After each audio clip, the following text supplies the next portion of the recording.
And good evening. We come on the air tonight as this massive, life-threatening storm begins its dangerous trek across the country. Feet of snow, crippling ice, and freezing rain, threatening 180 million Americans. It's incredible. Right now, snow is beginning to fall across parts of Texas, testing communities that rarely see this kind of weather. Parts of the Midwest dealing with blinding snow, and more is on the way. The system already making driving extremely dangerous. Look at this. High winds in Iowa nearly flipping the semi, and this tractor trailer jackknifed in Indiana. You can see what happened there. The full scope of the storm coming into view, impacting more than 2/3 of the country, with at least 16 states issuing emergency declarations. Storm fears triggering a run on the essentials, long lines and empty shelves as chaotic scenes unfold at stores across the country. Groceries selling out of bread and milk and eggs as people prepare to hunker down. The storm also wreaking havoc on air travel. Nearly 3,000 flights already canceled for tomorrow. And at this hour, airlines waiving change fees for affected cities as the storm threatens major hubs all across the country. And the big fear tonight, will the power stay on through the storm? Crews from coast to coast working in freezing temps to keep the grid running. The stark power warning from power companies that half an inch of ice can add 500 pounds of weight to power lines, causing them to snap. Our team of reporters, you see them here, and meteorologists covering it all, fanned out across the country to get to the latest updates. And as this storm continues to close in. But we begin tonight with Emily Ikeda, who leads us off from New York, a city bracing for impact. Tonight, a triple threat of blinding snow, life-threatening cold, and ice. Chaos already unfolding on roads across the country. High winds in Iowa nearly flipping this semi-truck. And drivers facing near zero visibility as lake-effect snow in Michigan turns highways into white walls. Police in Indiana warning of slide-offs on the road after this vehicle got stuck in the deep snow. And the bitter cold tonight, punishing.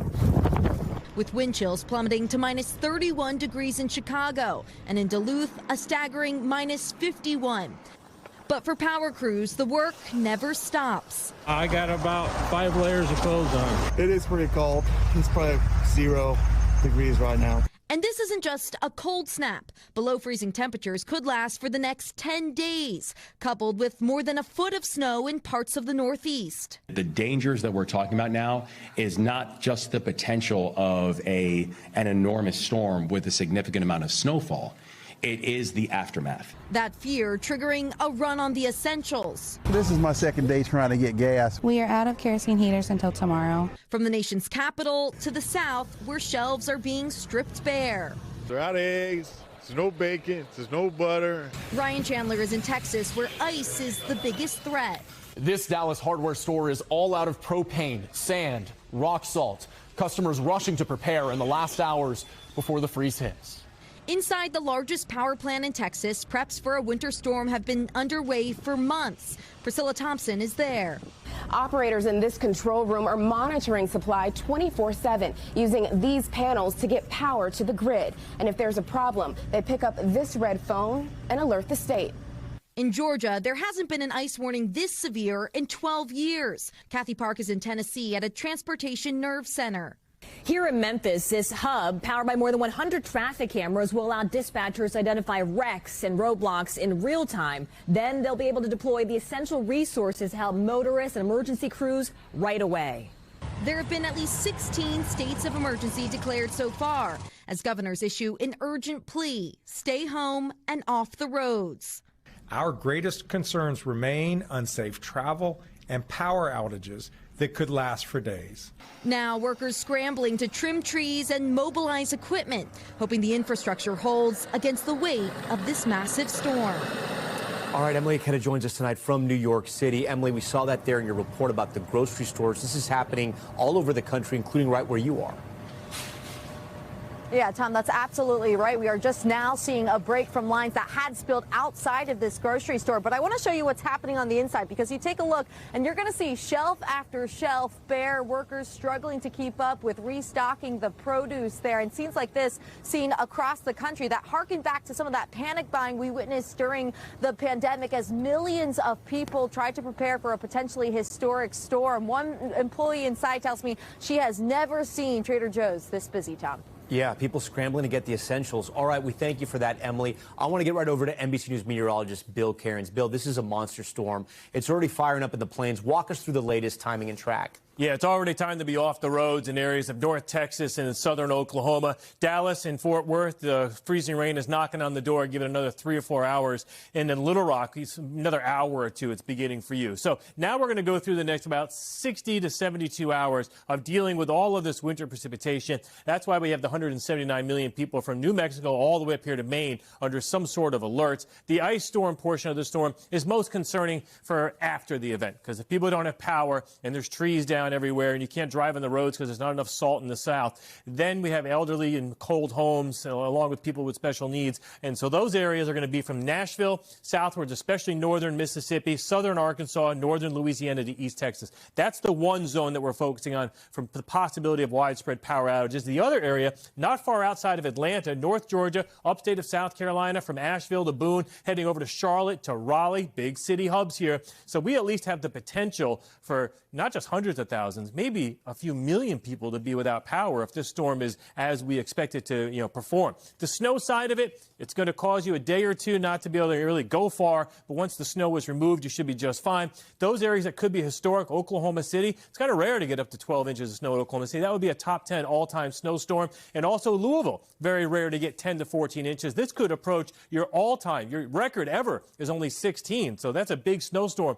right along the Ohio River. When we get in the Northeast, we get storms like this, but it's going to be brutally cold, too, even trying to clean it up. Upstate New York, all the way through central and northern New England, easily 12 to 18 inches. New York City, it looks like around 8 to 12. If it stays all snow, it could be more towards that 12 to 14, Tom. Yeah, we hope all those emergency management officials are prepared for this.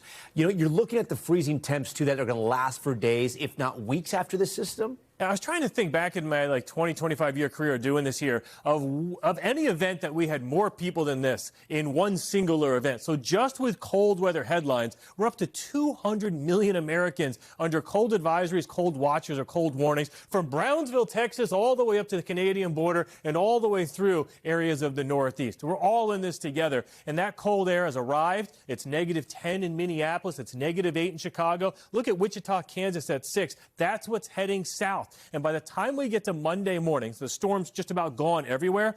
These are the temperatures. So remember, we could have hundreds of thousands, maybe a few million without power in areas like Jackson, Memphis. I mean, look at these temperatures.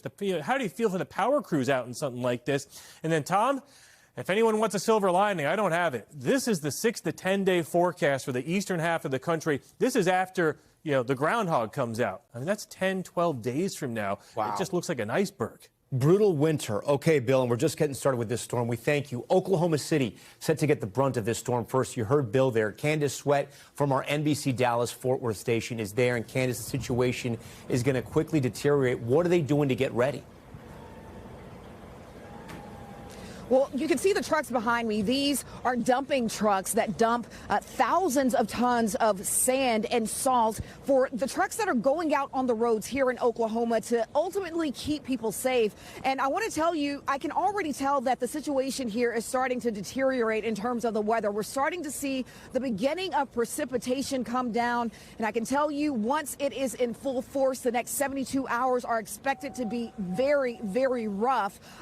Perhaps getting up to 10 inches of snow here in Oklahoma City. We've spent some time also at the Department of Emergency Management. They have crews on standby, same as we're seeing here, ready to go. Again, that precipitation is starting to come down now, so we're starting to see a lot of movement out here at the Department of Transportation. They have those sand trucks ready, they have the plows ready, and we will monitor this situation as it continues over the weekend. Tom. Okay, Candace, we thank you for that. The storm already wreaking havoc on air travel. Flight cancellations climbing at this hour, even across the East Coast, which won't see impacts until later this week. And NBC's George Solis is at Charlotte Douglas International Airport in North Carolina. George, tell us what you're seeing there on those boards. Yeah, Tom, so we've been here all day talking to travelers, many of them trying to get a head start before this storm grounds all of the flights. You mentioned the big board here in cancellations. When we got here, there was still a little bit of business as usual. But now I can tell you I'm seeing a lot more cancellations, a lot more red. Memphis, some flights to Oklahoma City. We're also seeing some more flights out of Texas and in the Dallas area specifically, which is to be expected as this storm begins to move. We're already seeing the expected cancellation rate really starting to ramp up. 5,000 is what's projected by the end of the weekend. Travel app Hopper, get this, saying about 15,000 delays by the time the weekend rolls through. So a lot of people, of course, very concerned about this storm. I spoke to some people here as well who are cutting vacation short, waiting for loved ones to get in because they know once this event starts, a lot of these delays and cancellations are certainly going to be a big problem for anyone trying to get home or trying to get from point A to point B, Tom. All right, George Solis for us at the airport. It's going to be a travel mess. George, thank you. Also tonight, the other big story we're following, the former Olympic snowboarder who the FBI describes as one of the world's most notorious drug smugglers is now in custody. Ryan Wedding, arrested in Mexico on murder and drug trafficking charges. It's capping off a years-long search. Here's Kelly O'Donnell with the details. Let's go. From world acclaim at the Olympic Games. Canadian rider Ryan Wedding. To the FBI's 10 most wanted list. Now captured and shackled. The manhunt for Ryan Wedding is over. He's a modern-day El Chapo. He is a modern-day Pablo Escobar. And he thought he could evade justice. No longer the daring athlete snowboarding the slopes for Canada. The 44-year-old surrendered in Mexico City Thursday night. Authorities say Wedding built a vast criminal drug trafficking enterprise that pumped 60 metric tons of cocaine into the U.S. He is also accused of conspiring to kill a witness. Wedding murdered one of the witnesses in his cases, thinking that it would prevent him from being brought to justice. And that did not work. The FBI confiscated parts of his fortune, including high-end collectibles. We seized the Mercedes-Benz, estimated over $15 million. We seized dozens of motorcycles worth approximately $40 million, and other valuable artwork and jewelry. Wedding had used aliases, including Giant and El Jefe. Authorities suspected he altered his appearance while hiding out in Mexico for a decade. In November, the Justice Department increased the reward to $15 million, but declined to say if a payout is due. To go down to Mexico to find a guy who's been on the lam for multiple years for some of the most egregious crimes on planet Earth takes an interagency-wide effort. All right, Kelly O'Donnell joins us tonight live from D.C. Kelly, you know, this guy, like they said, they compare him to El Chapo and Pablo Escobar, a modern-day drug lord. Allegedly, what's next for him? Well, after a weekend in custody, Monday afternoon, he will appear in federal court in Los Angeles, and this will be the first appearance, and he will face multiple charges related to what officials call a billion-dollar-a-year cocaine operation. It was also notable today, Tom, that the FBI made a point to acknowledge the work of Mexican law enforcement. This has been a cooperative apprehension and long search between his home country of Canada, of course, the efforts of law enforcement in the United States, and then that critical piece in Mexico where he had been hiding for so long. Tom? Okay, Kelly O'Donnell for us. Kelly, thank you. In Minneapolis tonight, massive protests against ICE immigration enforcement. Part of an economic boycott in the state as we're getting new images from that controversial incident when a 5-year-old ended up in ICE custody. Here's Maggie Vespa. Tonight, despite the brutal cold, a massive crowd of anti-ICE protesters flooding downtown Minneapolis. It's part of today's statewide boycott on work, school, and shopping. What is wrong with you? What is wrong with you that you would do that to a child? This as we learn new details about the case of 5-year-old Liam Ramos and his father, Adrian Conejo Arias. New video showing ICE officers escorting the preschooler into a black SUV. Where's your humanity? That's a kid! DHS says officers were targeting the father, who was here illegally and had a deportation order, though a family attorney says he came lawfully and had applied for asylum.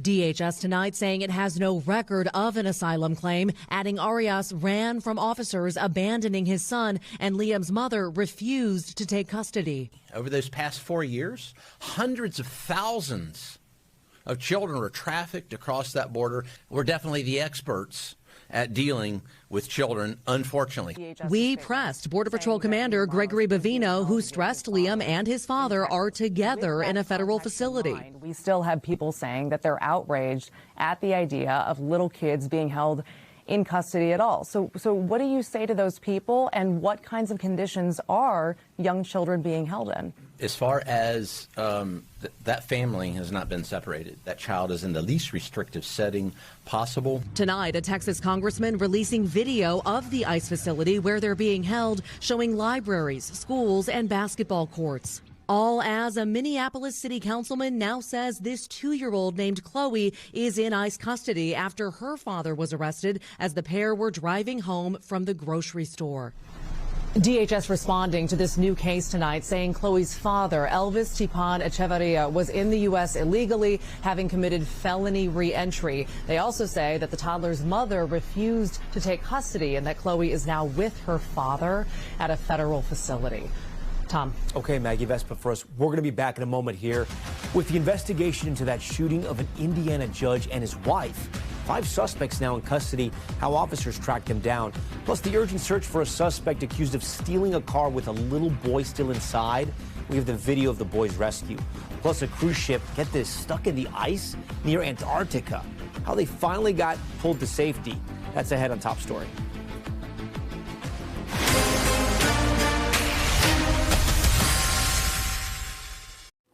We're back now with the arrest after an Indiana judge and his wife were shot in their home.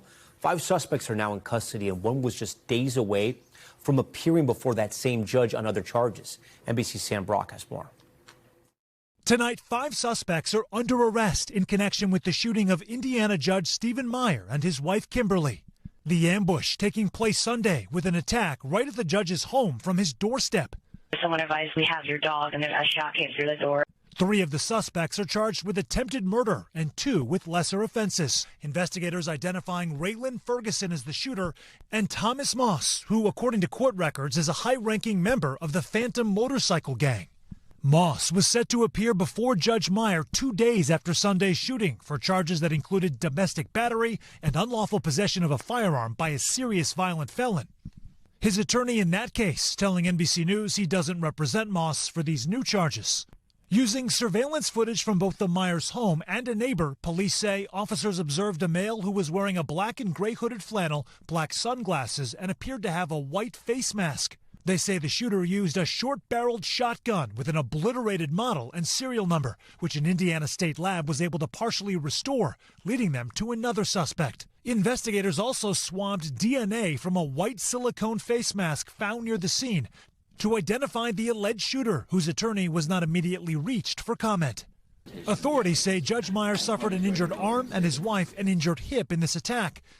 Judge Meyer still recovering and noting in a statement that this horrific violence will not shake my belief in the importance of peacefully resolving disputes. Sam Brock, NBC News. We're also tracking some terrifying moments in Colorado after a mother's car was stolen with her 2-year-old inside. Body cam video capturing the moment that boy was found crying for his mother. Here's Liz Coitz with the video and the story. Hi, it's okay. Tonight, authorities searching for the man who Colorado Springs police say stole this SUV and kidnapped this little boy sitting alone inside. Hi, buddy. It's okay. It's okay. It's okay. I'm with the police department. In the heart-wrenching body camera video, released and blurred by police, you can see an officer trying to comfort 2-year-old Giovanni, who is crying and calling out for his mom. We're gonna get your mama, okay? Police say the car was stolen about 2 hours earlier after it was left running. Ring camera footage capturing the moment the suspect took off in the black Kia, followed by Giovanni's desperate mother running down the street pleading for help. Somebody just took my car with my kid in it. Police issuing an Amber Alert, eventually locating the car with the help of license plate recognition technology abandoned some 5 miles away. Got him. I know the officers in their mind were thinking, I hope Giovanni's inside. I hope Giovanni's inside. And then when they were able to find him, it was a relief for all of us. Tonight, the suspect still on the loose, but Giovanni safe and back home with his family, who are thanking police for their quick response. What was that moment like when he was reunited with his mother? I don't know that I can describe that moment with words adequately. It's what we do this job for. Police calling this the best possible outcome for what would be any parent's nightmare scenario. Liz Kreutz, NBC News. All right, still ahead here on Top Story tonight, a key hearing for alleged killer Luigi Mangione. The latest from the courtroom and the date now set for his federal murder trial. Plus, a dramatic rescue after a mail truck erupts into flames. We'll show you that video. But first, Top Story's top moment. As most of the U.S. braces for this weekend's winter storm, the intense cold is already setting in. And in the Windy City, NBC Chicago anchor Stephen Holt put those freezing temps to the test. Take a look. That's crazy. Oh, it's cold. So here's what he did there. If you don't understand, he put his jeans out, little water, completely frozen. If you didn't think it was that cold, those jeans literally turned into a hammer. I'm not sure if he put them on after. Stay with us. More Top Story on the way.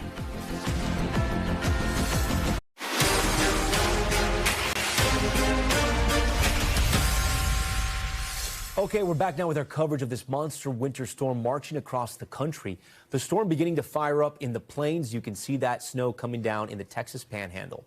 More than half the country, 180 million people under winter alerts tonight.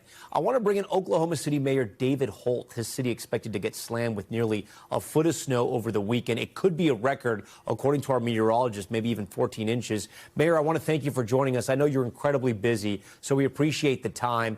Oklahoma City rarely gets snow and ice from what I understand. What are your biggest concerns as the storm ramps up and as your city prepared? Well, I think what makes this storm particularly threatening for us is there's kind of three different elements of a major winter weather event in Oklahoma City that could occur. There's heavy snow, there's ice, and there's extremely low temperatures.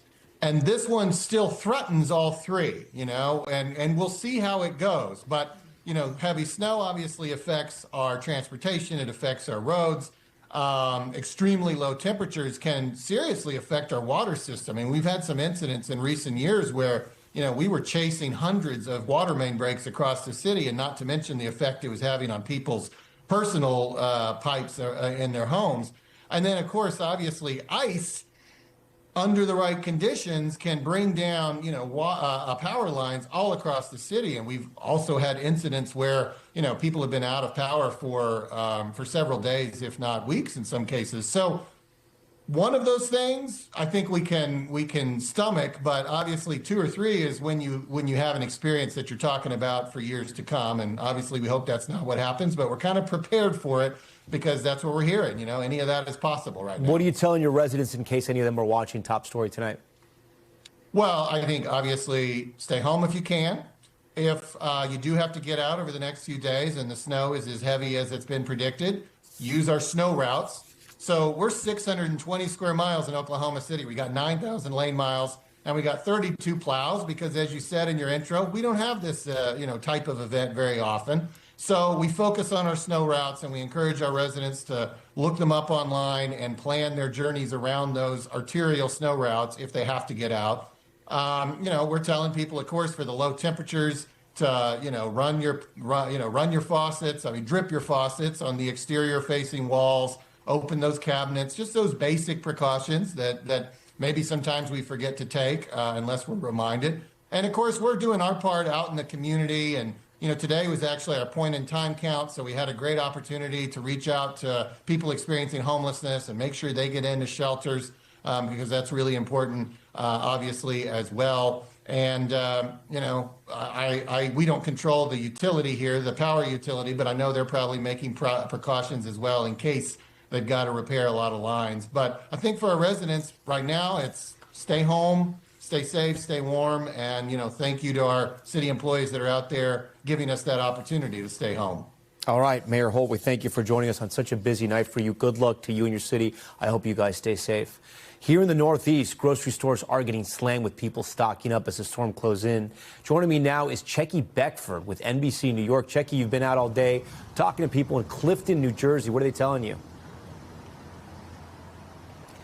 Hey, Tom. Well, they're telling me they're having difficulty finding some of the things they're looking for. Some tell me they've been to several stores looking for items such as bread or milk, and some of those shelves in some of those stores have been empty. This one here, the Stop and Shop in Clifton, has pretty much everything we've seen. They're a little bit low on meat, but they tell us they're getting another shipment this evening. But as you can imagine, these are the things people are looking for. Meat, bread, milk, sort of the stocked up items that you think of that they want in their homes to make sure they have, not only during the storm, but after, for the week after that we know is supposed to be in the 20 degrees for the high. So people aren't really going to be able to make it out too much to get out there and to get those necessities that they need.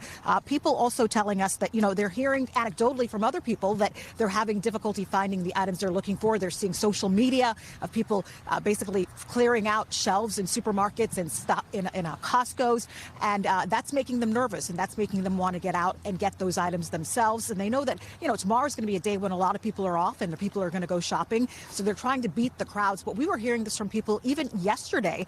People were starting to go out and try to get some of those items. In addition to food items, people are trying to find ice melt. They tell us they're trying to find, rock salt, and they're having difficulty doing that. We were at a Home Depot yesterday in Patterson where there was a limit of 10 bags of rock salt per person, and the shelves were basically almost empty. So the rush is on right now. People know that after the storm, the temperatures are going to remain low and the roads are going to be icy, so it might be hard to get out and get the items that they need.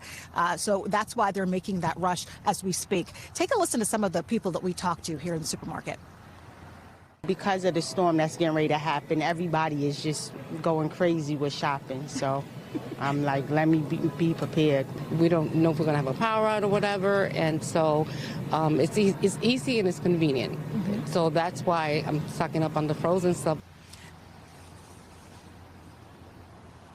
So some of the main items, again, people are looking for, they're looking for those frozen items, frozen pizzas and frozen dinners, and a lot of meats, and also bread, as you can imagine. Tom? Yeah, it looked like a lot of frozen pizzas to go around in that grocery store. Checky, we thank you so much. Great to see you as well. Turning now to Top Stories newsfeed, we start with a key hearing today from Luigi Mangione.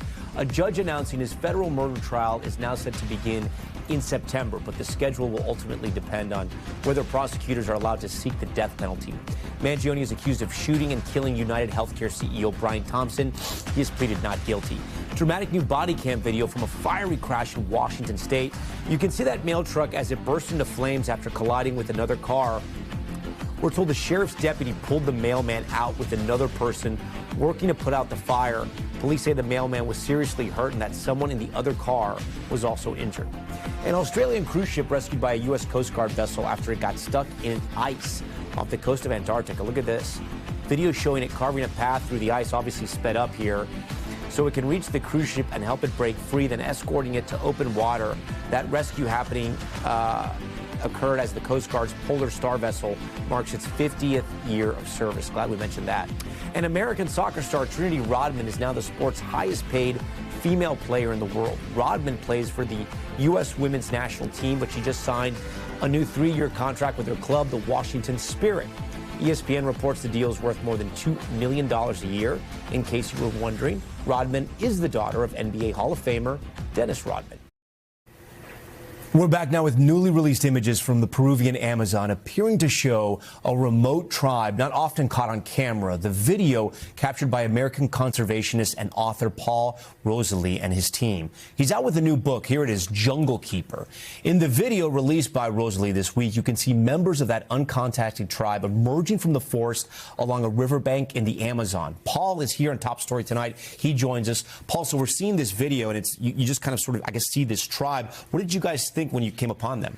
Well, we were called by the indigenous community that we're working with as jungle keepers. We're trying to protect the Amazon rainforest. And so part of protecting the trees and wildlife is working with these indigenous communities. And they said, there's a tribe coming out of the forest. And they said, as directors, we would like you to see what we're dealing with. And so as these people came out of the forest, we were face to face with people that these aren't, I asked the anthropologist, said, are they Stone Age people? And he said, they're pre-Stone Age. He said, they only have bamboo. They live naked in the forest. This is very similar to being able to see through a time machine. These are people that have been living in the Amazon for 1,000 years. Explain to me how the people you were with, were they indigenous people to the region that are sort of guides for you, spotted them, or is there contact between this group and the tribe?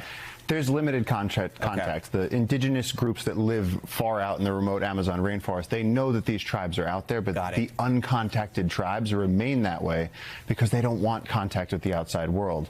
But what was interesting in this instance was that they started coming towards the village, and the local trackers they sort of knew it was going to take place.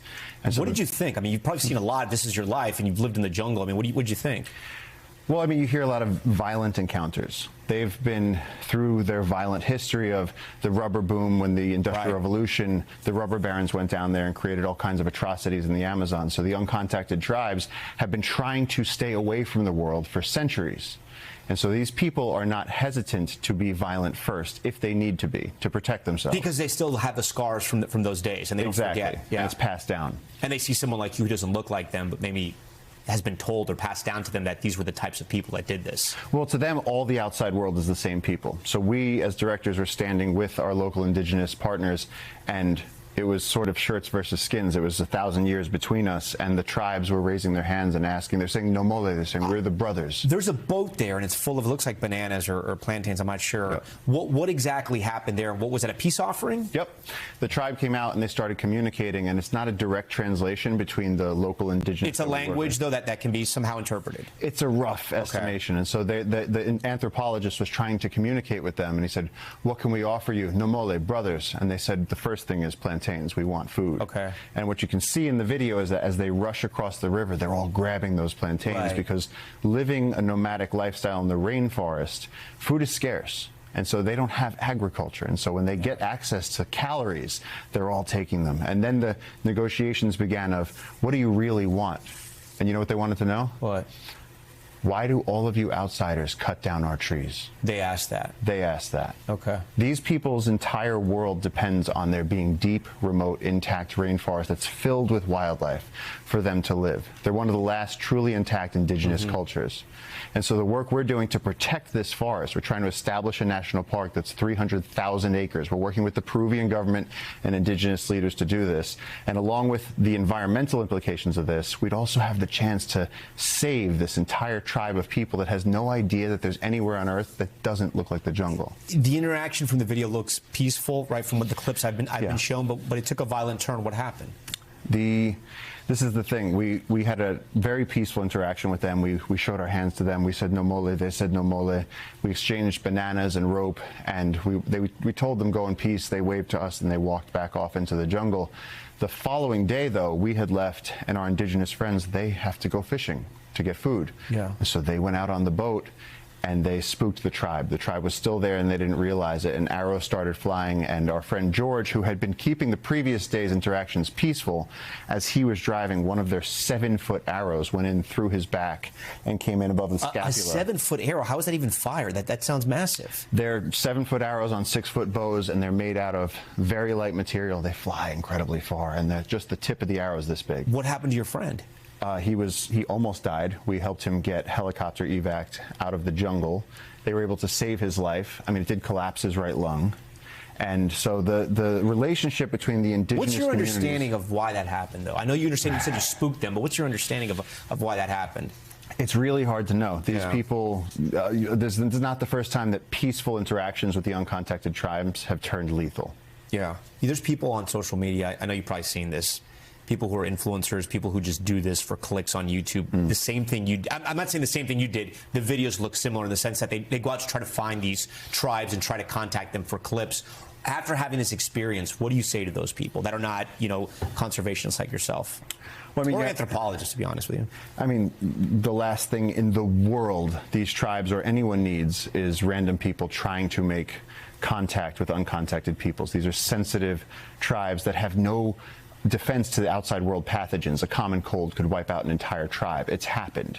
Or you get what happened in this, I think it was the Sentinel Islands, where somebody went with a Bible and tried to contact them, and they shot him so full of arrows he looked like a porcupine. Yeah. We don't need that. We are official. And there's laws in Peru too, right? Like, you're not supposed to be able to do this unless it's regulated by the government, right? To try to reach out to these tribes at times. I mean, for like a YouTuber to do it, absolutely. Yeah. We are on the ground. We follow the indigenous professional conservationists and anthropologists. It just so happened that we had professional professional photographers with us on this day for this historic event. That's just never happened before, because this happens days from civilization. I'm being told your team, you guys took the video more than a year ago, but you're releasing it now. Why? We, first of all, had to check with anthropologists and ethicists to make sure that, everything we had been done was in best practices by the book. It was clear that the tribe had come out and contacted us while we were doing our job. It's not like we went out and tried to contact the tribe. The other thing was, you have to think, there are a lot of people out there who are going to romanticize this and say, these tribes are the last free people. We have to go find them. I want to go live out in the Amazon. I want to go find them. And we don't want that. So we had to get to the point where we are protecting this ecological corridor. In order to protect these people, we have to tell their story to the world. They can't do it. They can't come on the show. But we can. And we've already spent 20 years building that proof of concept. We know that we can save this watershed, this ecosystem, the wildlife, and the indigenous cultures that live there. For our viewers out there that aren't familiar, they call the Amazon the lungs of planet Earth. Why is this so important to you? Why are you out there in Peru doing this? Because in the entire planet, the Amazon is like the crown jewel of the natural world. It is the lungs of the planet. Undiscovered medicines, as well as a refuge for reptiles, amphibians, birds, mammals, numerous indigenous cultures. In terms of climate stability and health of our global society, the Amazon is one of the most important things we have. All right. Paul, we thank you for being here. We thank you for sharing that video, and good luck. The book is out. Is it about this whole effort? The book is about how I left home from a kid born in Brooklyn, how I went to the Amazon rainforest, met the locals, and how we actually found a way to save the Amazon rainforest and change the narrative of conservation. Do you miss cheesecake? I miss piranhas. You miss piranhas, all right. Then you're definitely more home than Brooklyn. Paul, pleasure to meet you, and good luck with everything. Thank you. We're going to turn now to Top Stories Global Watch. We start in Abu Dhabi, where Russia and Ukraine are holding new peace talks alongside top U.S. negotiators. This marks the first trilateral meeting since the war broke out nearly 4 years ago. A White House official telling NBC News the talks were, quote, productive, but both sides are still at odds over the future of territory in eastern Ukraine, which has been a key sticking point throughout those negotiations.